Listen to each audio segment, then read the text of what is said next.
അല്ലാഹു സുബ്ഹാനഹു വ തആല ബഹുമാനിച്ച ഒരു മനുഷ്യനെ നിങ്ങൾ അകാരണമായി കൊല്ലാൻ പാടില്ല. രാഷ്ട്രീയപരമാകട്ടെ, സാമുദായികപരമാകട്ടെ, രാഷ്ട്രീയപരമാകട്ടെ, നിങ്ങളൊരാൾ അല്ലാഹു ബഹുമാനിച്ചവനാണ്. അതുകൊണ്ട് തന്നെ സമസ്ത കേരള ജംഇയ്യത്തുൽ ഉലമയുടെ പ്രഖ്യാപിതമായ നിലപാടെന്താ? തലശ്ശേരിയിലും കൂത്തുപറമ്പിലും കണ്ണൂരിലും രാഷ്ട്രീയമായ സംഘടനത്തിലും സാമുദായിക സംഘടനത്തിലും വിശ്വസിച്ചുപോയ രാഷ്ട്രീയ പാർട്ടിയുടെ കൊടിയുടെ നിറങ്ങൾ മാറിപ്പോകുമ്പോഴും സമസ്ത കേരള ജംഇയ്യത്തുൽ ഉലമയുടെ നിലപാട് മനുഷ്യൻ ബഹുമാനിക്കപ്പെടേണ്ടവനാണ്. അവൻ അകാരണമായി വധിക്കപ്പെടാൻ പാടില്ല, മനുഷ്യന്റെ രക്തം ഒഴുകാൻ പാടില്ല എന്ന പ്രഖ്യാപിതമായ നിലപാടുമായി സമസ്ത കേരള ജംഇയ്യത്തുൽ ഉലമ സൗഹാർദ്ദത്തിന്റെ തുരുത്തുകൾ തീർത്ത് മുമ്പോട്ട് വന്നു. കണ്ണൂരിന്റെ മറവുകളിൽ കാത്തിരിക്കുന്ന അമ്മയുടെ മുമ്പിലേക്ക്, കണ്ണൂര് നിന്റെ കണ്ണുനീരുണങ്ങുന്നില്ലല്ലോ, കണ്ണൂര് കണ്ണൂര് നിന്റെ കണ്ണുനീരുണങ്ങുന്നില്ലല്ലോ, കണ്ണൂര് രാഷ്ട്രീയമായി കൊല ചെയ്യപ്പെട്ട കഴിഞ്ഞ മാസങ്ങളിൽ എത്ര പേരുടെ ശിരസട്ട കബന്ധങ്ങളാണ് മലയാളത്തിന്റെ മണ്ണിൽ കുമിഞ്ഞുകൂടിയത്. വിവിധ രാഷ്ട്രീയ പാർട്ടിയിൽപ്പെട്ടവർ ഒരുത്തരെ ഇങ്ങോട്ട് വന്നാൽ മറ്റൊരുത്തരെ അങ്ങോട്ട് കൊല്ലുക. അവസാനം ഈ മരിച്ചവരുടെ ആത്മാവുകൾ മുഴുവനും ആകാശത്ത് വെച്ചെങ്ങാനും കണ്ടാൽ ആത്മാവുകൾക്ക് പരസ്പരം പറയാനുള്ളത്, നമ്മൾ പിടിച്ച കൊടികൾക്ക് നമ്മുടെ ജീവൻ പോലും രക്ഷിക്കാൻ കഴിഞ്ഞില്ലല്ലോ എന്ന്. കൊല ചെയ്യപ്പെട്ടവരുടെ ആത്മാവുകൾ ലോകത്ത് ആകാശത്ത് വെച്ച് കണ്ടാൽ പരസ്പരം പരിതപിക്കേണ്ട ഒരവസ്ഥയിൽ നമ്മുടെ സാമൂഹിക രംഗങ്ങൾ വല്ലാതെ കലുഷിതമാകുമ്പോ അള്ളാഹുവിന്റെ ഖുർആൻ പറഞ്ഞത് എന്താ? പാടില്ല. മാത്രമല്ല, നിങ്ങൾക്കറിയുമോ, ആദരവായ പ്രവാചകൻ നബി മുഹമ്മദ് മുസ്തഫ, ആദരവായ പ്രവാചകൻ നബി മുഹമ്മദ് മുസ്തഫ സല്ലല്ലാഹു അലൈഹി വസല്ലമ യുദ്ധത്തിന് വേണ്ടി തയ്യാറായി നിൽക്കുന്ന അനുയായികളോട്, നിങ്ങൾ യുദ്ധം അനിവാര്യമായ സാഹചര്യത്തിൽ ചെയ്യേണ്ടി വന്നാലും എതിരാളിയെ കണ്ടുമുട്ടാതിരിക്കണേ, യുദ്ധം ഒഴിവാകണേ എന്ന് പ്രാർത്ഥിച്ചുകൊണ്ട് നിങ്ങൾ യുദ്ധത്തിന് തയ്യാറാവൂ എന്ന് അനിവാര്യമായ പ്രതിരോധത്തിന്റെ പടനിലങ്ങളിലേക്ക് പോകേണ്ടി വന്ന തന്റെ അനുയായികളോട് പറഞ്ഞു കൊടുത്തു ആദരവായ പ്രവാചകൻ നബി മുഹമ്മദ് മുസ്തഫ.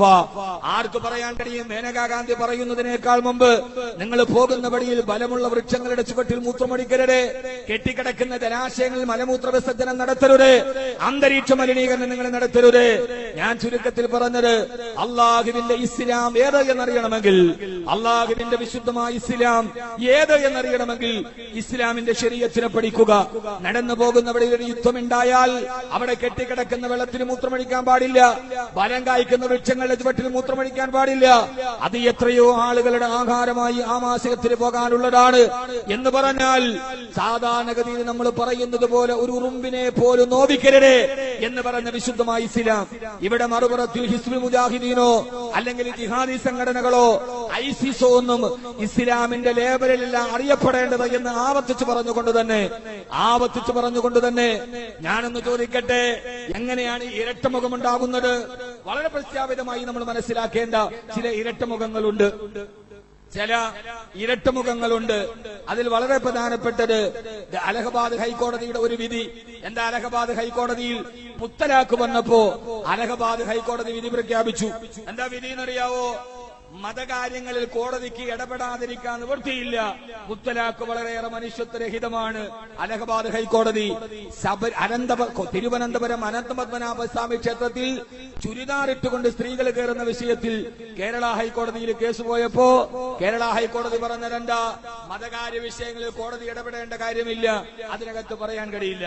എങ്ങനെയാണ് ഇന്ത്യ രാജ്യത്തിന്റെ രണ്ട് ഹൈക്കോടതികളിൽ സമാനമായ വിധികളിൽ രണ്ട് സമീപനങ്ങൾ ഉണ്ടാവാനുള്ള കാരണം എന്താണ്? അലഹബാദ് ഹൈക്കോടതി മുത്തലാഖുമായിട്ട് ബന്ധപ്പെട്ട് ക്രൂരമാണ്, പൈശാചികമാണ്, പെണ്ണുങ്ങളുടെ കണ്ണീരൊപ്പണം, അതുകൊണ്ട് ശരീഅത്ത് നിയമങ്ങൾ മാറ്റണം. അലഹബാദ് ഹൈക്കോടതി. കേരള ഹൈക്കോടതിയിൽ അനന്തപത്മനാഭസ്വാമി ക്ഷേത്രത്തിൽ വസ്ത്രവിധാരണത്തിന്റെ കേസ് വന്നപ്പോൾ കേരള ഹൈക്കോടതിയുടെ വിധി മതത്തിന്റെ നിയമങ്ങളിൽ കോടതി ഇടപെടാൻ പാടില്ല. എങ്ങനെയാണ് ഇത് വന്നത് എന്ന് ചോദിക്കുമ്പോ എന്റെ പ്രിയപ്പെട്ട നമ്മൾ വാത് പ്രതീക്ഷിച്ചിരിക്കുകയാണെങ്കിൽ അത് അവസാനേ പറ്റൂ. എനിക്ക് വിനീതമായി ചോദിക്കാനുണ്ട് എന്റെ പ്രിയപ്പെട്ട യുവാക്കളോട്. കുറെ നാളുകളായി IS പേരും പറഞ്ഞ് ഇസ്ലാമിക സമൂഹത്തെ ഏറ്റവും വലിയ നരാധമന്മാരെന്ന് പാർട്ടിയിരുന്ന IS തലയെറുക്കുന്ന വീഡിയോകൾ അതൊക്കെ മോർഫിംഗ് ആണ് എന്ന് സോഷ്യൽ മീഡിയ തന്നെ തെളിയിച്ചു കഴിഞ്ഞു. IS തലവൻ ബഗ്ദാദി, അബൂബക്കർ ബഗ്ദാദി, സൈമൺ എലിയട്ട് എന്ന് പറയുന്ന ജൂതനാണ് എന്ന് തെളിയിക്കപ്പെട്ടു പറഞ്ഞു. IS തലയെറുത്ത് കൊല്ലുന്ന, IS ആളുകൾ നിരത്തി നിർത്തിയിട്ട് വെടിവെച്ച് കൊല്ലുന്ന വീഡിയോകൾ പറഞ്ഞ് ഇസ്ലാമിക സമൂഹത്തെ തീവ്രവാദികൾ എന്ന് വിളിച്ചവരെ നിങ്ങൾ അറിഞ്ഞോ? ബർമയിലെ രോഹിംഗ്യ മുസ്ലിമീങ്ങളെ മഴത്തിലോട്ട് കയറ്റിവെച്ച് നെഞ്ചിലേക്ക് ആണി തളച്ച് കയറിയ, കൂട്ടം കൂട്ടമായി കെട്ടിയിട്ട് കത്തിക്കരിച്ച് ചാമ്പലാക്കിയ, വിറക് കഷണങ്ങൾ കൂട്ടിവെച്ചിട്ടതിന്റെ മുകളിലേക്ക് നിരപരാധികളായ പിഞ്ചു കുഞ്ഞുങ്ങളെ വെച്ച് അവരുടെ തലച്ചോറിൽ തീ ആളിപ്പടരുമ്പോ അവിടെ കൊണ്ട് ഉന്മാദ നൃത്തം ചവിട്ടിയ, അഹിംസയെ ഹിംസയാണെന്ന് മതമെന്ന് പഠിപ്പിച്ച ശ്രീബുദ്ധന്റെ അനുയായികൾ, ബുദ്ധമതക്കാർ ബർമ്മയിലെ നിരപരാധികളായ, നിരായുധരായ, നിരാശ്രയരായ, നിദ്രാവിഹീനരായ ആയിരക്കണക്കിന് ആളുകളെ ശരീരത്തിൽ നിന്ന് കഴുത്തറുത്തു മാറ്റി ആ കഴുത്തു വാളിന്റെ മുകളിൽ വെച്ച് ബുദ്ധമതത്തിന്റെ അടയാളമായ വസ്ത്രം ധരിച്ച് ഉന്മാദ നൃത്തം ചവിട്ടുന്നവരെ എന്തുകൊണ്ട് നിങ്ങൾ പറയുന്നില്ല അത് തീവ്രവാദമാണെന്ന്? എന്തുകൊണ്ട് ലോകത്തിന് മുമ്പിൽ പറയുന്നില്ല?